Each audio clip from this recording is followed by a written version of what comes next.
নেতা আসতেছে, আমাদের অনেক আনন্দ পাচ্ছি, অনেক আনন্দ পাচ্ছি। নেতা অনেকদিন পর আসতেছে চট্টগ্রামে, দীর্ঘ 25 বছর পরে। ইনশাআল্লাহ ভালো লাগতেছে। আলহামদুলিল্লাহ। আসলে নেতার জন্য আমরা সবাই অনেকক্ষণ ধরে অপেক্ষা করতেছি। ইনশাল্লাহ অনেক ভালো লাগতেছে। দীর্ঘ 25 বছর পর আমাদের কাছে আমাদের নেতা ফিরে আসছে বীরের বেশে। আমরা অনেকক্ষণ ধৈর্য ধরে ওনার জন্য অপেক্ষা করতেছি, ঘন্টার পর ঘন্টা। অনেক আনন্দ লাগতেছে, অনেক ভালো লাগতেছে, বলার মতো না। মনে হচ্ছে যে একটা নতুন ঈদের মতো আনন্দ, যা আমরা ভাষায় প্রকাশ করতে পারবো না। দীর্ঘ 20 বছর পর আমাদের চেয়ারম্যান মাননীয় চেয়ারম্যান তারেক রহমান আমাদের মাঝে চট্টগ্রামের বীর চট্টলাল মাটিতে আসছে। এই জন্য আমরা সবাই আজকে উৎসুক, এবং আমরা আরো উৎসুক যে আমরা সবাই মিলে, সকলে মিলে ইনশাল্লাহ আগামী 12 ফেব্রুয়ারি আমরা ধানের শীষে ভোট দিয়ে আমরা ইনশাল্লাহ আমাদের লিডার তারেক রহমানকে দেশের প্রধানমন্ত্রী বানায় নতুন বাংলাদেশের স্বপ্ন বুনবো ইনশাল্লাহ। আমাদের তারেক রহমানের উপর অ্যাজ এ জেনজি যে প্রত্যাশা, ওনার উপর আমরা ফুলি কনফিডেন্ট যে উনি বাংলাদেশকে এগিয়ে নিয়ে যাবে। এবং আমরা যে জেনারেশন আছি, যে জেনারেশন বিএনপির সাথে একটি গ্যাপ পড়ে গিয়েছিল, আমরা পুনরায় আমরা যুক্ত হচ্ছি। আমরা বলতে গেলে টোটালি আমরা ফুললি কনফিডেন্ট ওনার প্রতি। না, আমি বাংলাদেশ জাতীয়তাবাদী যুবদলের কাজ রাজনীতি করি। আমার অনুভূতি অত্যন্ত ভালো। বিশেষ করে আমরা যারা তরুণ প্রজন্ম, তারেক রহমান 2006 সালে দেশান্তর হয়েছিল, আমরা 2008 সাল থেকে রাজনীতি করি। আমাদের প্রিয় নেতাকে আমরা আজকে প্রথম দেখব। আর যেহেতু তারেক রহমান দেশের বাইরে ছিল, তারেক রহমান এই বাংলাদেশকে মিরর হিসেবে কাজ করেছে। আপনি যখন কোথাও যাবেন, সাবসজ্জ হলে যেমন আইনের সামনে দাঁড়ান, আপনার ত্রুটি কোথায় দেখতে পারেন। তারেক রহমান দীর্ঘদিন দেশের বাইরে থাকায় এই বাংলাদেশকে উনি মিরর হিসেবে নিয়েছে। দেশের বাইরে থেকে দেশের কোথায় সমস্যা সেটা তারেক রহমান উপলব্ধি করতে পেরেছেন এবং নিজে একটা পরিকল্পনা করেছেন। আমার বিশ্বাস তারেক রহমান আগামীতে যে নেতৃত্ব দিবে, দেশে আসার পর থেকে ওনার বক্তব্য চলাফেরায় দেশের সাধারণ মানুষ যেভাবে সাধারণ মানুষের মন জয় করে নিচ্ছে, আমি আশা করি আগামীর বাংলাদেশ।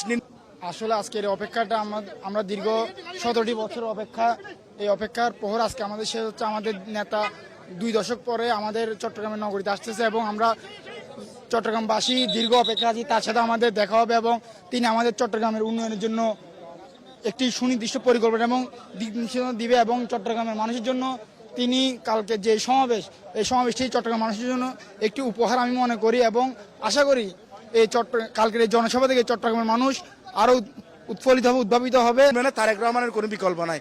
আমাদের প্রিয় নেতা, বাংলাদেশের অহংকার, তারুণ্যের অহংকার জনাব তারেক রহমান চট্টগ্রামে আগমন উপলক্ষে আমরা খুবই আনন্দিত, এবং আমরা আগামী দিনে তারেক রহমানকে প্রধানমন্ত্রী করার জন্য সকলে ঐক্যবদ্ধভাবে কাজ করব।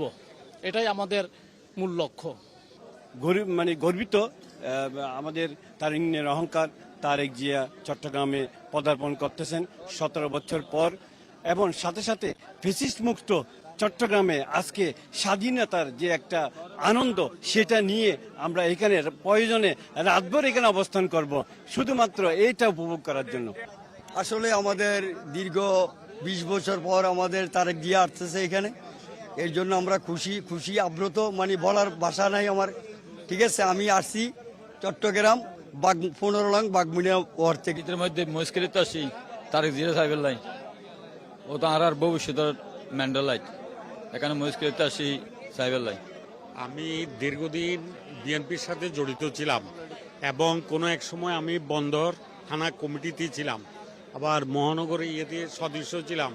কিন্তু দীর্ঘ 17 বছর পর্যন্ত আমরা রাজনীতিতে ভালোভাবে আমরা সক্রিয়ভাবে অংশগ্রহণ করতে পারি নাই, কারণ আমি নিজেও নির্যাতিত হয়েছি। আমার বাসাতে এই আপনার গাড়ি নিয়ে বিভিন্ন নিয়ে আমার বাসা ঘেরাও করি আমাকে নিয়ে যাইতে চাইছিল। পরে বিভিন্ন ওদের কিছু লোক আসিয়ে আমাকে সহযোগিতা করে, কারণ আমি দীর্ঘদিন রাজনীতির সাথে জড়িত ছিলাম। পোর্ট কলোনি সবাই আমাকে এক নামে ওইখানে চিনে জানে।